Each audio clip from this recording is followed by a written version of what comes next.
teman-teman ya. Selain saya nanam ubi ya, ini nanam ubi, jagung, ini nanam ubi. Ini saya jelasin ya. Nah, saya pun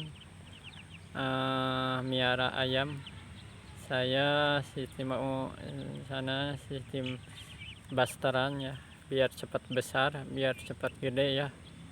Ini ayamnya ayam kampung, indukan ayam kampung, tapi pejantannya ayam Bangkok ya. Makanya ini baru umur 3 minggu, ini udah pada besar-besar, udah mulai besar-besar ya. Itu yang putihnya ayam broiler ya. Rencana saya mau disilang sama ayam Bangkok, nanti keturunannya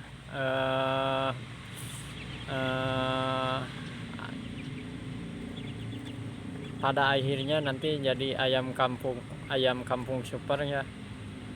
Mirip-mirip lah nanti ya.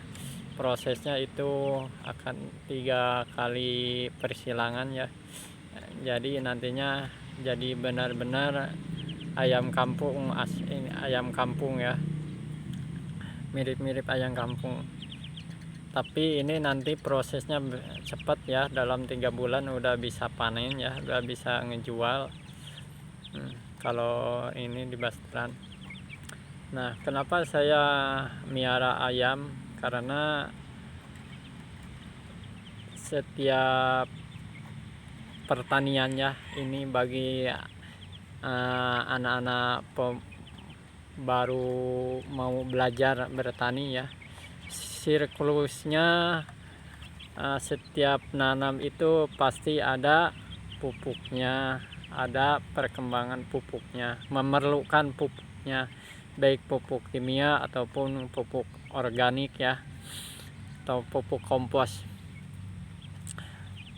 Kalau saya memilih nanam itu mencari pupuk kompos ya, atau pupuk organik, biar tanahnya gembur, bagus, dan tidak keras. Biasanya kalau pupuk kimia ya,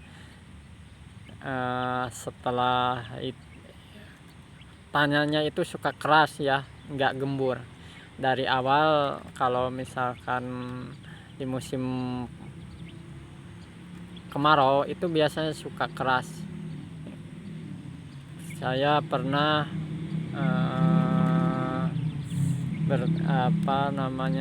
bertanam tanaman cabai ya, 1,5 hektar. Itu keras sekali itu di waktu kemarau ya. Nah, di situ itu contoh. Nah, selanjutnya kalau adik-adik mau nanam sayuran atau nanam apa aja lah, yang penting tumbuhan gitu kan. Alangkah bagusnya itu pakai pupuk organik atau pupuk kompos ya, itu bagus. Lebih bagus itu pupuk kompos itu atau pupuk organik itu lebih bagus daripada pupuk kimia yang dijual di pabrikan ya. Kenapa saya menyarankan seperti itu? Karena dalam prosesnya itu bagus ya, bagus sekali dalam masa pertumbuhannya dan lain-lainnya ya. Itu lebih bagus ya, lebih bagus pupuk kompos atau pupuk organik ya. Nah, adik-adik kalau mau belajar bertanam ya, bagi anak-anak sekolah, ini biasanya anak-anak sekolah itu nanam bunga ya, nanam bunga apa aja ya yang dia bisa tanam. Kalau bunga itu bagusnya nggak usah pakai pupuk kimia, tapi bagusnya pakai pupuk kompos atau pupuk organik, itu lebih bagus. Nanti ke ininya lebih subur ya, nggak keras. Nah, itu ya. Nah, kembali lagi ini ke saya ya. Saya ini dari awalnya nanam ubi, nanam jagung ya, nanam sayuran ya.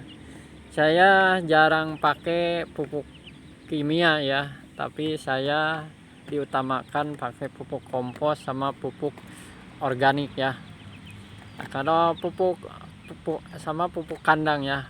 Kalau siklusnya saya nanam ubi ya. Contoh saya nanam ubi. Nanam ubi kalau biar bagus harus pakai apa?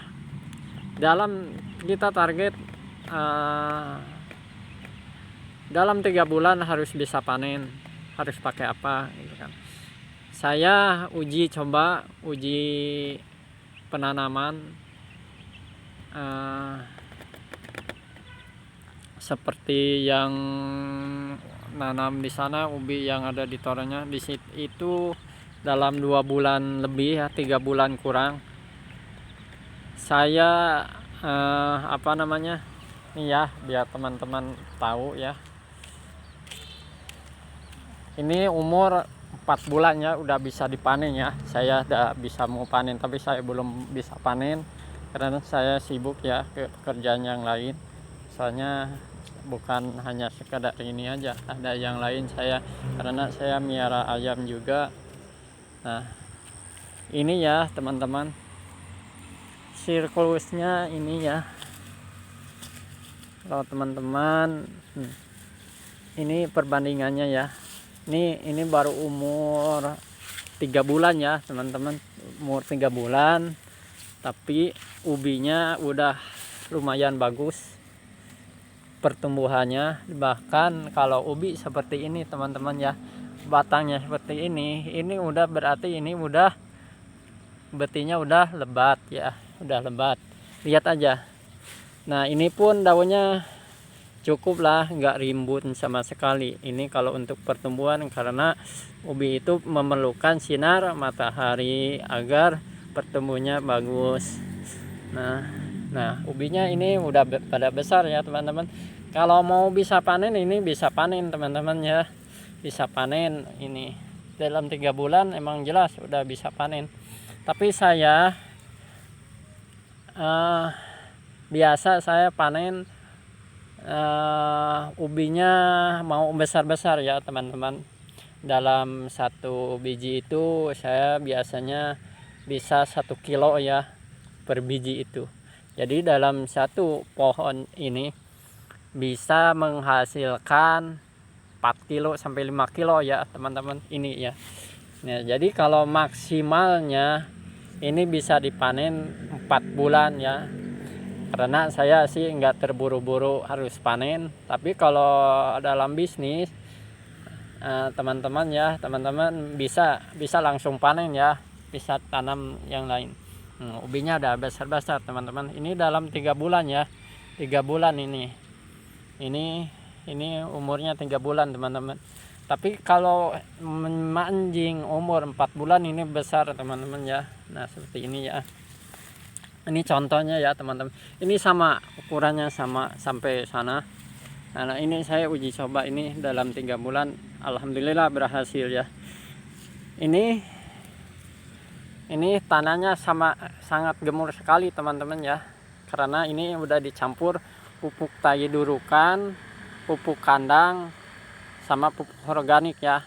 Ini pupuk organik. Tetapi saya bagian aja kalau pupuk organik. Tapi ya pada intinya ini saya cuman pakai pupuk kandang sama pupuk kompos ya.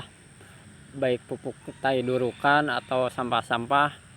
Nah, tapi yang bagus tai durukan ya. Jadi benar-benar gembur ya. Nanti. Ini ya.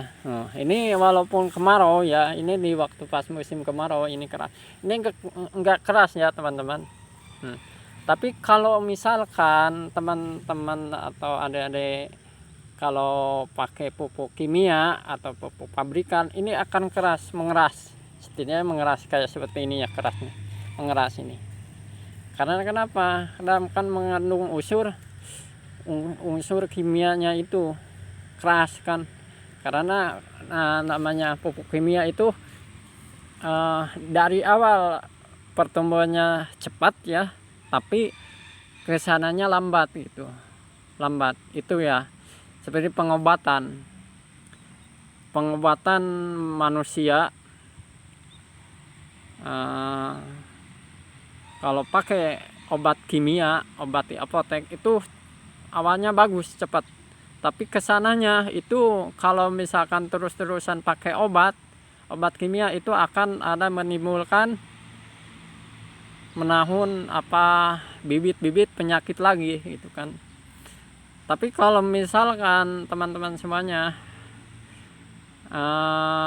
minimal nggak usah terlalu banyak pakai obat kimia ya, pakai herbal atau jamu-jamu rutin ya. Nah kalau herbal itu ya nggak bisa seperti pupuk, nggak bisa jadi seperti obat kimia cepat langsung sembuh, enggak. Kalau herbal itu ibaratkan bahasa orang tua, sedia payung sebelum hujan. Nah seperti itu ya. Jadi kalau namanya kita mau pakai herbal, obat herbal itu persediaan, jaga-jaga. Jadi untuk mengebalkan supaya penyakit nggak datang. Nah itu herbal, tujuannya herbal. Tapi kalau kita lagi sakit terus pakai minum obat herbal itu nggak bakal langsung sembuh. Karena kenapa? Herbal itu lambat penyembuhannya. Beda dengan obat kimia. Obat kimia itu kan udah langsung diinikan, udah simulasikan supaya ini biar cepat sembuh gitu kan. Nah itu perbedaannya. Nah kembali lagi ke sininya, sama ini pun teman-teman. Ini ubi kalau misalkan pakai pupuk kimia ya, ini awalnya bagus ke ininya, ke pertumbuhannya ya ininya. Tapi ke tanahnya jelek, nggak bagus. Kenapa? Karena keras. Jadi si beti-betinya itu susah mau proses pertumbuhannya itu, karena ininya enggak gembur, tanahnya enggak gembur ya. Tapi kalau misalkan pakai pupuk kompos atau pupuk organik atau digemburkan dari awal, itu insya Allah teman-temannya walaupun lambat pertumbuhannya, tapi konsisten pertumbuhannya dari bawah sampai ke atas. Karena kenapa? Ini seperti ubi itu mencari itu bukan daunnya, tapi mencari supaya betinya cepat besar pertumbuhannya dan lebat gitu. Nah, seperti itu ya teman-teman. Bagi teman-teman yang mau belajar atau ada anak sekolah, anak SD, saya dulu pernah sekolah ya, belajar pelajaran keterampilan. Saya nanam bunga, nanam pohon-pohonan, itu seperti prosesnya itu sama ya teman-teman. Sebenarnya alangkah bagusnya teman-teman kalau nanam apa aja. Nah teman-teman bagusnya pakai pupuk organik, pupuk daripada pupuk kimia ya. Kalau pupuk organik pupuk kompos itu ramah lingkungan ya, dan sehat ya teman-teman, sehat ke badan. Tapi kalau pupuk kimia pasti ada ininya lah, ada efeknya ya, seperti itu ya teman-teman.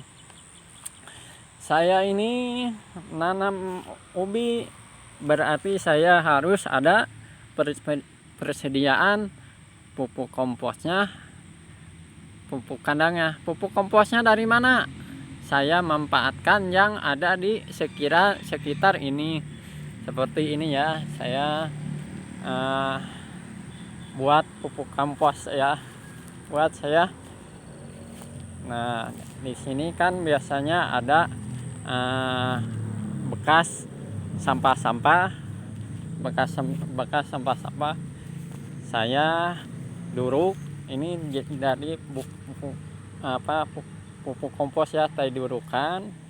Nah saya biar ini dulu, ini saya durukan ya, Ini nanti bisa jadi untuk campuran nanti di tanaman ya, diinikan sama pupuk kandang dicampur. Nah, nanti campur pupuk kandang, campur pupuk kompos, tai durukan, jadi dicampur sama tanah bedengan. Habis itu siram baru tanam ya. Tapi kalau bagusnya diamkan dulu 1 minggu atau 2 minggu biar merata, biar ini dulu fermentasi dulu. Jadi ini dulu ya namanya lamun kalau ini jadi adaptasi dulu ya, ininya tanah-tanahnya jadi ini. Nah, habis itu baru ditanam ya. Nah, saya pun miara ayam supaya saya butuh tai ayamnya ini nanti dijadikan pupuk kandang. Ini banyak saya nanam miara ayam ya. Ini anak ayam kampung indukan ya. Ini mau saya jadikan indukannya, soalnya ini bagus pertumbuhannya. Nah, ini ayam boiler nanti disilang sama ayam pejantan Bangkok. Nanti pertumbuhannya ayam itu lebih cepat ya teman-teman. Nah, saya juga ini ya, ini saya buat nanti buat pakan ayam, rencananya buat pakan ayam, bukan untuk apa-apa, nggak dijual. Jadi buat ini jagung biasa biar agak pengeluarannya nggak banyak. Jadi kalau bisa apa yang dibutuhkan tanaman ya harus kita cari, harus kreatif. Jangan terlalu beli sama toko organik atau toko penjual pupuk ya. Kita ini dulu gimana supaya nanam atau miara hewan itu enggak terlalu banyak pengeluaran biaya. Apa yang kita harus lakukan supaya kita enggak terlalu banyak pengeluaran biaya ya. Nah, teman-teman bisa memanfaatkan yang ada di lingkungan teman-teman sendiri ya. Nah, sendiri ya. Nah, seperti ini. Nah, saya pun ini di sini ya teman-teman. Ini saya miara ayam. Ini ada di sini.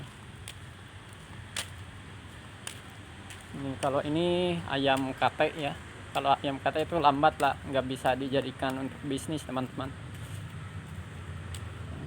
Nah, ini ya. Nah, ini teman-teman ya. Ini ayam Bangkok ya. Ayam Bangkok. Nih, bagus ini teman-teman. Ayam Bangkoknya. Ya, coba teman-teman.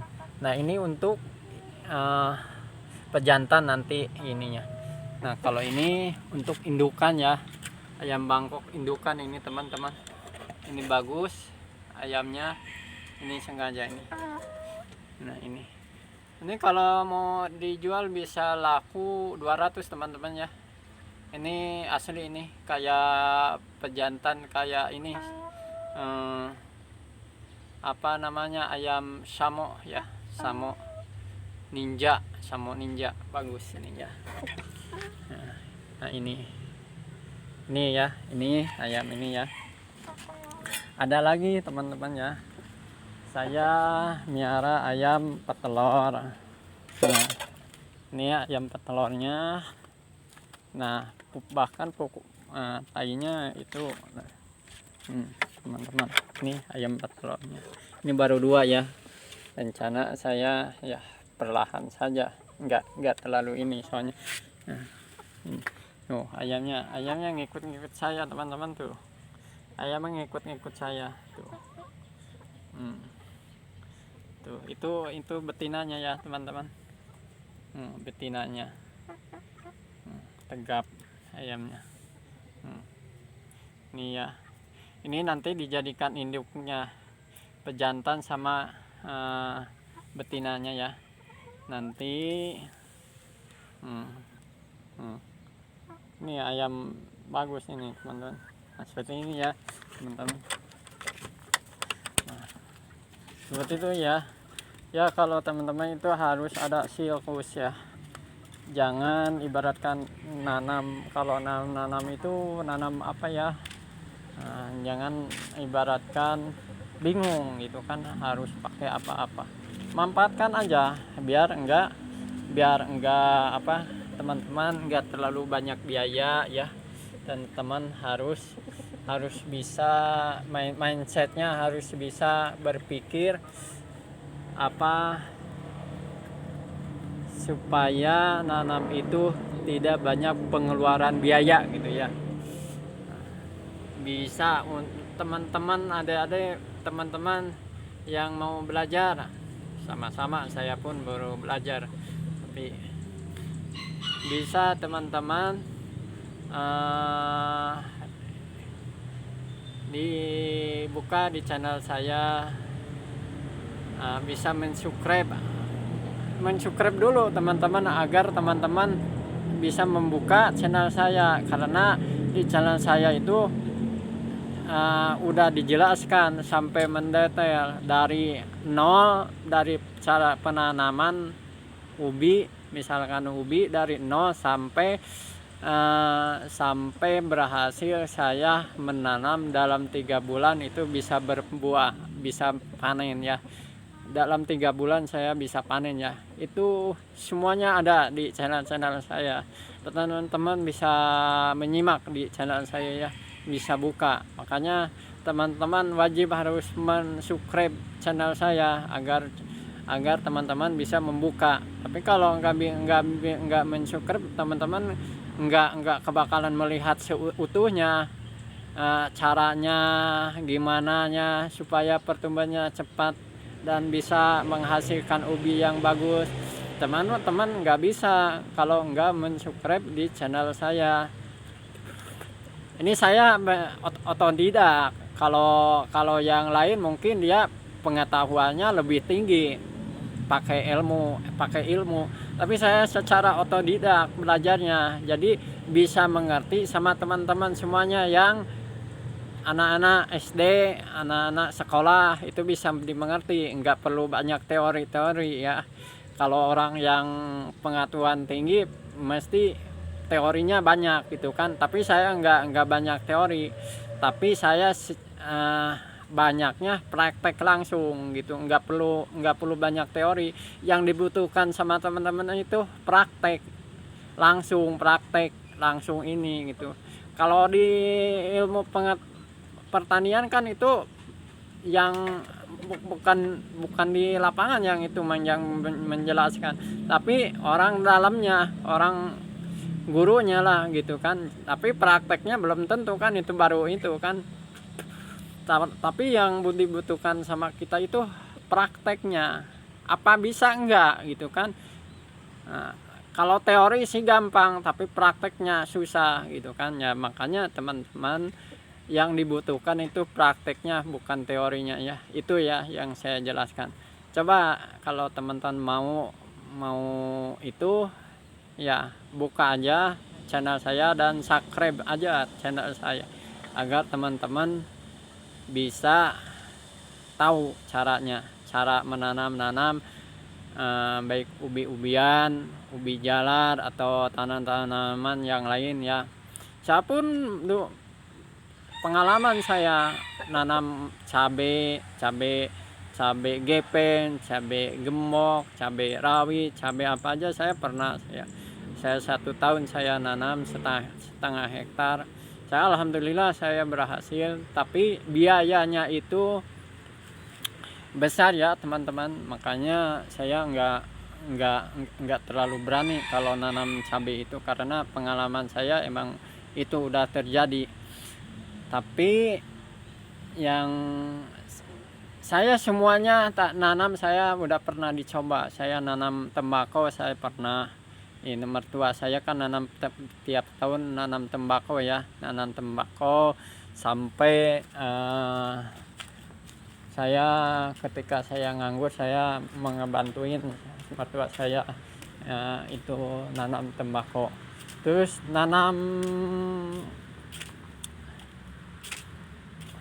apa aja saya pernah. Saya dari kecil sampai sekarang saya emang suka nanam ya, nanam saya suka apa tani, tapi saya bukan petani ya, kalau petani beneran ya harus penghasilan dari petani ya. Tapi gitulah, saya belajar apa yang saya harus bisa saya lakukan gitu. Saya bisa tanam, tapi alhamdulillah gitu saya tumbuh. Karena setiap saya nanam pas alhamdulillah sama Allah dikabulkan, saya tumbuh ya. Nah, saya pun nanam ini miara ayam dari DOC, dari penetasan sampai umur 3 bulan. Saya alhamdulillah berhasil bisa sampai besar dan pertumbuhannya cepat. Tapi satu, saya itu kendala modal, karena namanya miara ayam itu modalnya besar, dan saya pun emang terkendala itulah utamanya. Jadi paling saya untuk skala rumahan enggak banyak, hanya sekedar untuk apa namanya, saya emang membutuhkan miara ayam itu, membutuhkan ininya tai ayamnya agar bisa dipakai untuk tanaman ya seperti itu ya. Baik teman-teman, semoga penjelasan saya manfaat buat teman-teman. Kalau teman-teman nonton video saya jangan di skip, tapi harus selesai ya menontonnya, agar teman-teman bisa mengerti sampai akhir. Karena kalau setengah-setengah, teman-teman dijamin nggak kebakalan mengerti atas penjelasan saya. Jadi biar enggak gagal paham ya. Baiklah teman-teman, semoga teman-teman penjelasan saya ini bisa manfaat buat teman-teman, dan teman-teman bisa membaginya. Saya bisa bagi-bagi ilmu kepada teman-teman semuanya, baik untuk anak sekolahan atau ibu-ibu rumah tangga yang ada tanahnya sedikit, bisa dimanfaatkan untuk bercocok tanam ya, yaitu untuk mengurangi pengeluaran resiko atau belanja. Teman-teman ibu-ibu bisa menanam bawang merah, bawang putih secara polybag, atau ubi apa aja, atau kencur. Itu sebenarnya banyak. Ibu-ibu bisa menanam jadi warung herbal ya, seperti jahe, kunyit, kencur, yang jelas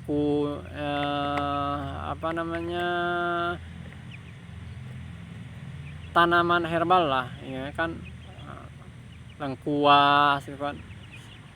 Itu di taman mudah teman ibu-ibu, bisa secara polybag. Kalau enggak ada lahan tanah bisa di polybag. Kalau misalkan teman ibu-ibu punya rumah 2 tingkat, kenapa tidak ibu-ibu bisa nanam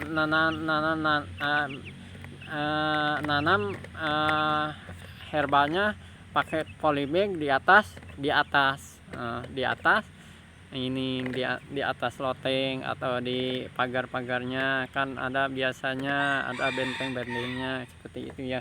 Nah seperti itu teman-teman ya. Nah teman-teman seperti itu ya ibu-ibu, jadi manfaatkan depan rumah ibu-ibu agar manfaat dan itu pun bisa mengurangi resiko pengeluaran resiko ibu-ibu ya. Nah seperti itu ya.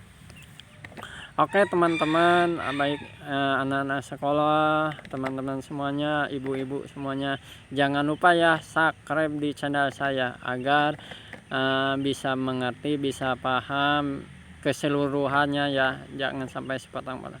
Semoga bermanfaat buat ibu-ibu semuanya, teman-teman semuanya, adik-adik semuanya, dan semoga ibu-ibu, teman-teman, adik-adik semuanya sehat walafiat dan dimudahkan rezekinya dan disehatkan dan dilancarkan segala aktivitasnya. Amin amin ya rabbal alamin. Al-Fatihah.